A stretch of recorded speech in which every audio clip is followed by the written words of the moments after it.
Are you a mom who feels trapped in the modern working woman situation that we have going on? Well, today we're going to talk about the power and flexibility of being a work-at-home mom. So if this is something that you've been wanting to pursue, I really hope you join us.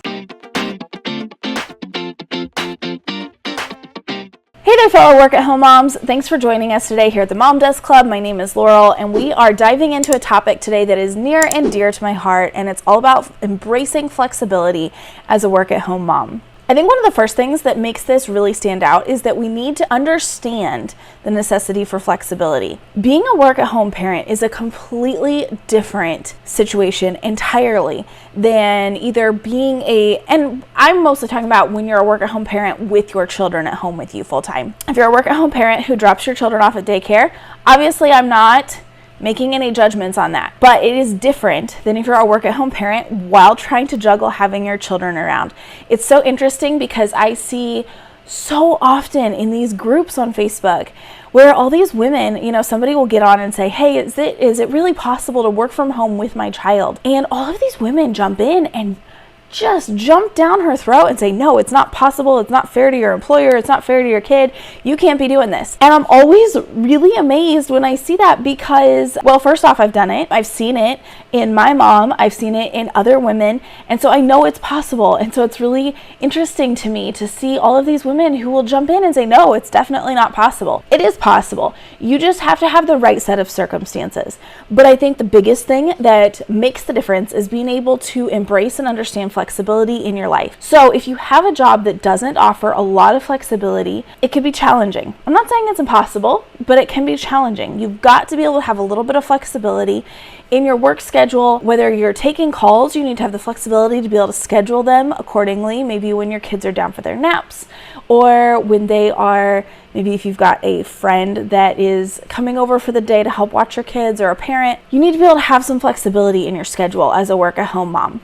But that's not to say that it can't happen. So I think that understanding flexibility is a really key role in thinking about and embracing the complexity of being a work-at-home mom. Obviously, there's a lot of different things that could come to mind when you think about trying to be flexible as a work-at-home mom.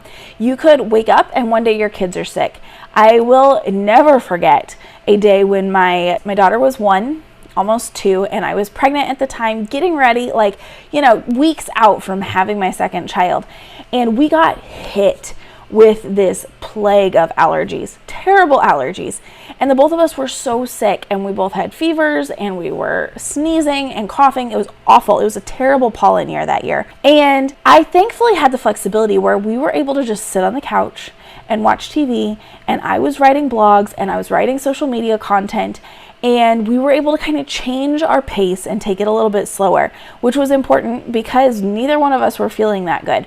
I could make up hours when I was feeling good, and there was flexibility in that. Sick kids definitely throw a wrench in a lot of plans, and I realize that that's whether you're being a working woman in the workforce, a working mom, or whether you're working from home with your kids. Sick kids always throw a wrench in the plans. But the nice thing about being a work-at-home mom is that you are building a life where you have flexibility to stop and take care of them. One of the things that makes working at home really interesting is learning how to embrace the fluidity of work and the flexibility in it.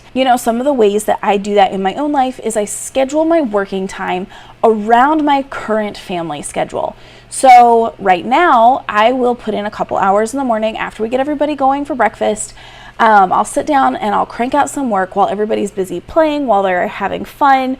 We might take a pause and I might do some school with some of the kids, and then I'm getting right back to it. So one of the things that I'm able to do as a work-at-home mom, especially in my current positions now, is that I'm able to kind of spread my work out throughout the day depending on how everybody's doing. Whether it's during nap time, or maybe I've got somebody over helping with the kids, so I'm able to crank a bunch of work out. And a lot of times I'm scheduling a lot of stuff in the evenings after they go to bed because it's just an easier time to work. Maybe you're the type that likes to get up before your kids. Maybe your kids sleep in the morning, so you could get in your work before they wake up, before they get started with their day, when your mind is fresh. The nice thing about having a flexible work from home position is when you can kind of structure your work to fit in with your day. Now, I realize that it's not going to look like that for everybody because not every work at home position is going to operate the same way. But no matter how your day works, there is opportunity for you to include flexibility in your day. I think another thing that really makes it important as a work-at-home mom is being able to set boundaries. So whether this means that you're setting boundaries with your clients at work and you are able to turn off your phone during specific times of day, or whether it's setting boundaries with your children by saying, hey, this is mama's desk. You're not allowed to touch it. You can't take things off my desk. You can't rearrange things on my desk. And you can't put things on my desk because then it makes it hard for me to find the things that I need to find. It's okay to set boundaries with your children, and it's okay to set boundaries with your employees and your coworkers and other people in your life. Now, I feel like I'm the type of person who has some really messy boundaries, but my point is that you need to find something that works for you and make sure that it's working and be okay with that. It's okay to say, I'm turning my phone off at 5 o'clock and I won't be answering it again until the next morning. Then I'll check my messages and I'll get back with you. Or the same thing with email. You can train people to do that. In fact, one of the things I've kind of trained a lot of our customers for at one point was that I trained them to leave me a voicemail or send me a text, because I can't always take calls. Sometimes things don't work. People are being crazy, schedules are weird, people are being loud. It doesn't always work to take a phone call. Please send me a text. I promise I will get back to you faster if you send me a text than if you try to call me. That's one of the boundaries that I have set, and one of the ways I've kind of trained my customers to kind of help work within my schedule. I still answer phone calls, especially if I'm available, but I get back to texts faster.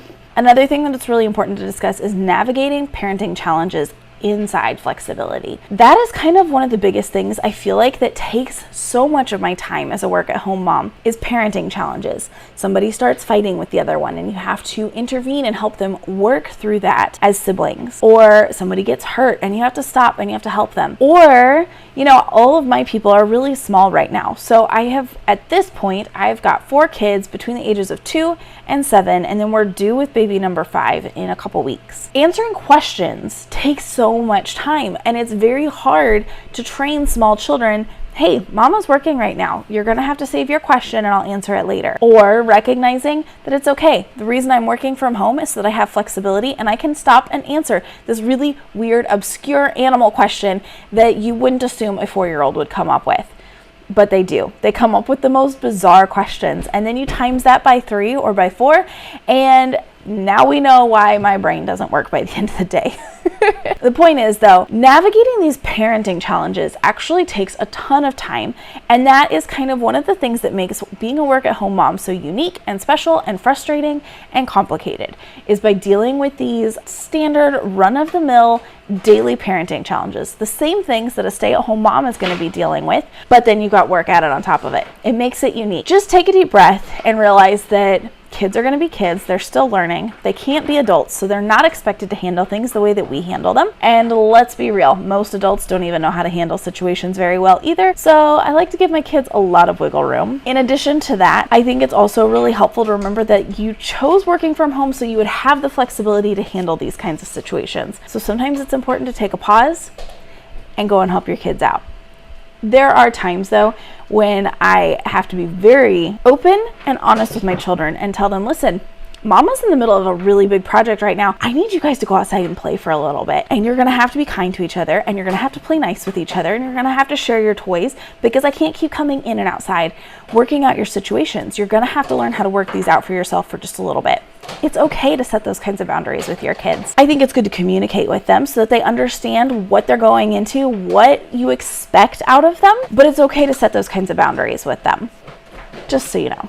I think one of the hardest things about trying to find this flexibility in the work-at-home mom life is finding that balance between being a mom and an employee or a boss, and being the homemaker and being the wife. There's a lot of different hats to juggle, and sometimes you have to learn how to juggle them with a lot of finesse. That being said, it is kind of one of the most beautiful things about life is that you get to juggle all of these different things and you get to have a lot of different variety in your life. Part of finding balance, though, I think, is making sure that you're taking care of the most important needs and not getting distracted by things that are not as important. And we all know that I'm probably talking about social media here.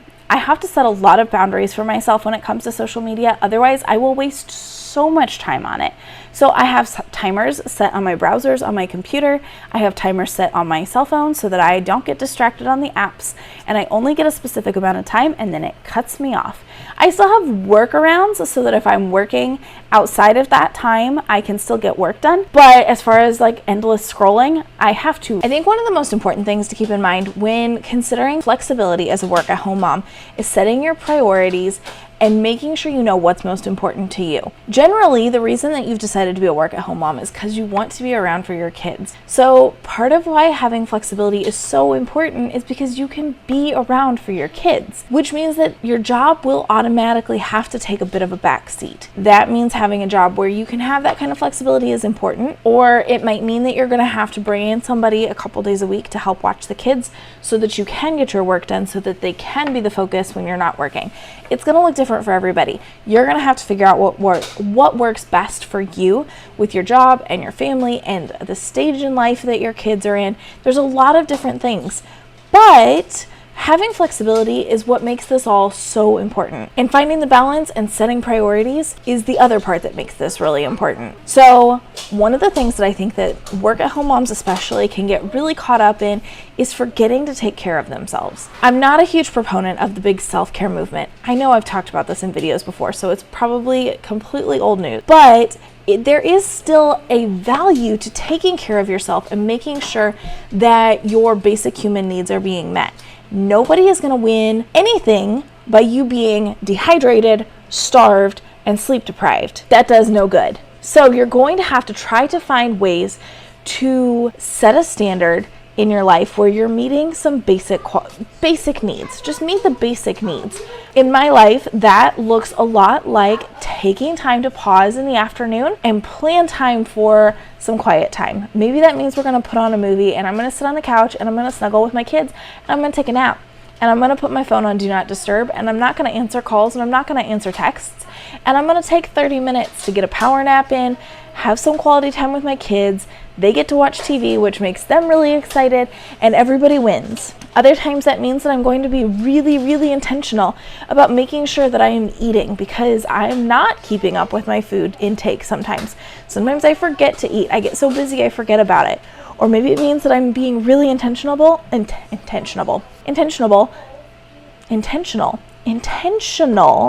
about drinking water, because it can be so easy to forget just some really basic things in life. Being a work-at-home mom, you're not choosing it so that you can make yourself a martyr and run yourself into the ground and burn the candle at both ends. You're choosing it so that you can have flexibility in your life to change out the priorities, keep a flexible schedule, and let life kind of roll so you can roll with it. That's my take on it anyway. And finally, I think the biggest thing as a work-at-home mom is learning how to be really good at overcoming challenges and keeping a positive mindset. Now, this feels like such a heavy burden sometimes, because I feel like as a work-at-home mom, it's not fair that you're having to be the one that's growing and maturing and learning at a really fast pace, and sometimes even faster than what it feels like a lot of other people are, because you're having to learn how to juggle so many different things all at the same time. So you're having to learn a lot more patience than other people, and you're having to learn how to communicate really, really quickly and really efficiently and really fast. That being said, I like to remind myself that I'm the one who's choosing this. I'm the one who's choosing to work at home. I'm the one who's choosing to keep my kids home with me, which means that I also get to choose how we make this lifestyle work. And it also means that I get to choose how I react to it. Things aren't always going to go the way you want them to. Life isn't like that. It doesn't work that way. But you're the one who gets to set the tone for your home. You're the one who gets to set the mood for the people in your home. You don't get to control them and how they're reacting, but you do get to set the tone. And that means that you're in charge of managing your own mind, which is really hard. But with the right tools and strategies in place, it can be really helpful. There was a season in my life, it was winter, so obviously it was dark and cold, and I had 2 kids at the time. The 2-kid transition was really hard for me. So I go back to that a lot because that particular season was so hard. Now we're at 4 kids, adding in a 5th soon. That doesn't feel that hard to me.